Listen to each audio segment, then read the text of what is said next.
We are just starting our hike now to Joss Mountain.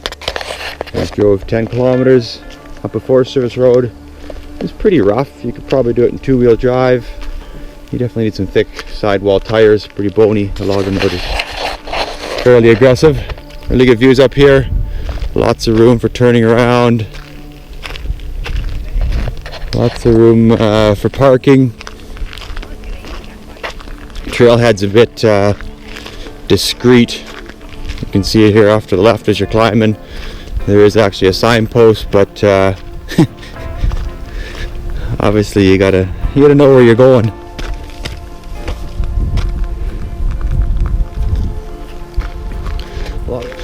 How's it going, girls? You ready to go hiking? What have you got, Bexley? Is that the bug spray? That's your bug? That's a tick off. Oh. Ticks, bugs, you know, it's all the same. What are you doing there, lady? You worrying about your heart rate? Mom's heart rate monitor ready. Where's the social ready? Okay.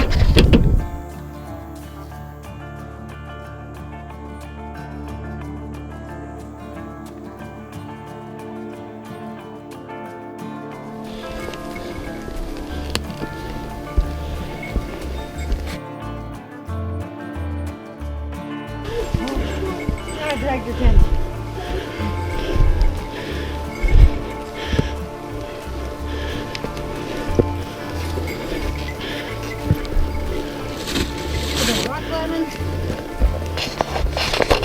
I think we're about half an hour in now. It just is quite dramatically steep. Switch back to that first initial clear cut. This is definitely the steepest that we've come across so far. Trail's pretty well obvious and good shape. Sorry, just to get that lip. A couple down trees, nothing major. Bit of a pain with the girls in the back because they can't be tipped over as far as a normal backpack when you're going underneath it. They kind of pour out, so we try to refrain from that. Rumor has it the first 2K is kind of like this, 2.5K, then we gotta get to a clearing above the tree line, and apparently it flattens out a little, which is kind of nice. You get all your altitude done, and then you can enjoy the scenery once you get higher. I want to hold it. We just passed the 1 kilometer sign. It's been 40 minutes. I don't know the altitude, I can't remember, but I think we've already gone up 300 meters, so gives you an idea of the pace we're keeping. Granted, we have a bit of weight on our backs. If you're day hiking, maybe a little quicker, but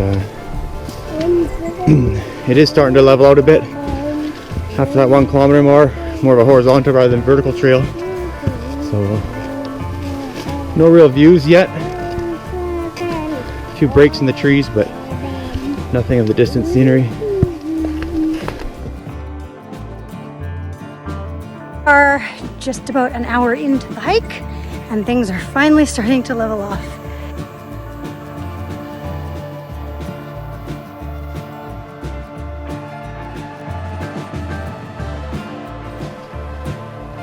We're about an hour and a half in now.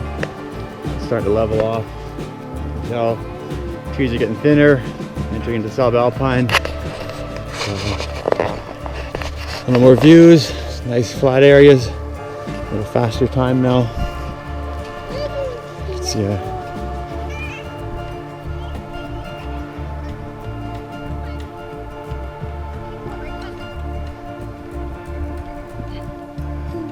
here.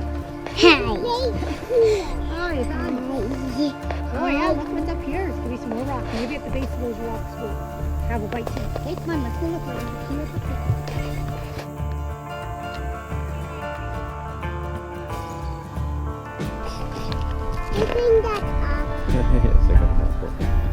We just stopped for a little bit of lunch here. Nice view of everything. Fine open meadow, some still patches of snow up there. A little rock bluff to climb. The trail is pretty easy to find, not too hard at this point in time. I think we're 2.7 kilometers in, if I remember, and about 500 meter elevation change. It took us 2 hours to get here. We just got passed by a fellow, he did it in an hour, so if you're not carrying 40 some odd pounds on your back and you had a nice day bag, it would be a more realistic time to say it's an hour. But, yeah, the views now are definitely worth it. Things are looking really nice, and I'm really looking forward to get over this ridge and see what we can see.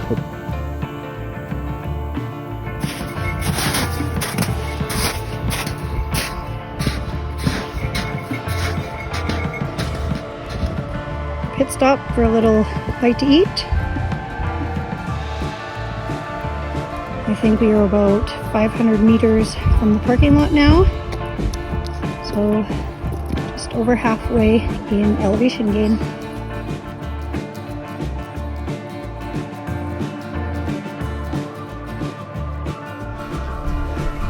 There's a logging road over there. I don't know if that's where we came from or not, but it's really quite nice. Trail is still steep.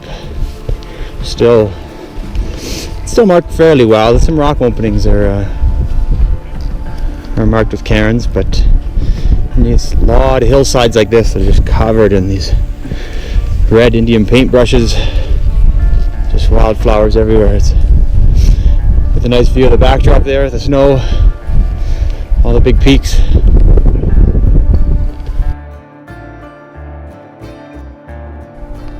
We've made it up to the plateau now.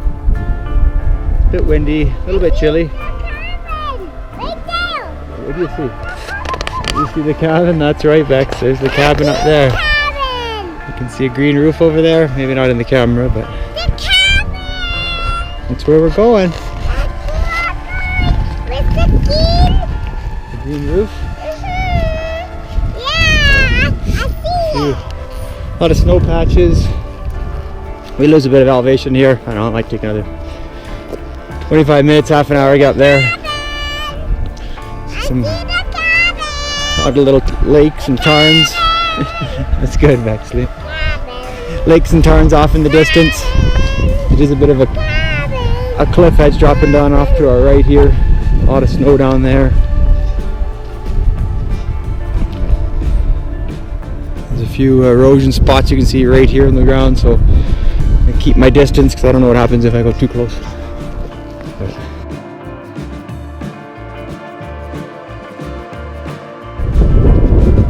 made it now, up across the mountain. So you climb a little bit, top of that peak there, and then you sort of drop down and get a bit more elevation here. I think it's about 2350 meters above sea level. It's a pretty good setup. Picnic table, little cabin. You can look down, and unfortunately, I guess there's a whole bunch of logging roads and clear cuts, and you can actually a bit of smoke over there. There must be a forest fire. It's kind of early July right now. So if you're hiking later in the year, I don't know what it'll look like, but it is a bit hazy from the fires that are burning. Looking this way, I don't quite know exactly which way everything is, but I believe that big white patch over there, if you can see it, is Blanket Glacier. I'm not 100%. So Greenbush Lake will just be down there, Monashi Mountains, Spectrum Lake, Fossil, all those guys will be on those mountain ranges over there that we usually hike to.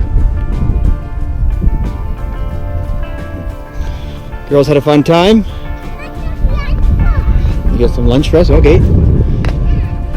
Here's a little cabin. Nothing crazy, it's just a little midget door here. And then just basically 360-degree views with windows.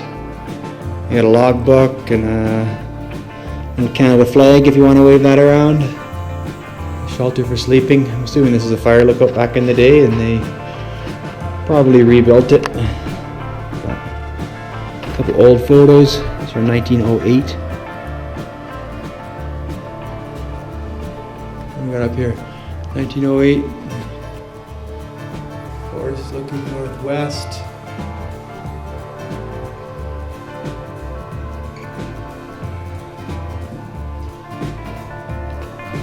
All in all, pretty good hike. It is windy up here. It is a bit exposed. Imagine the weather could change in a hurry and get you caught. Dress accordingly. There's nothing for water. So if you're coming up, bring everything with you because you're not going to get in here. There's some snow if you felt like melting it. There's not really any creeks, no ponds, no lakes. You can't purify it. Could melt the snow. Take the top layer off just full of red algae and dirt and stuff.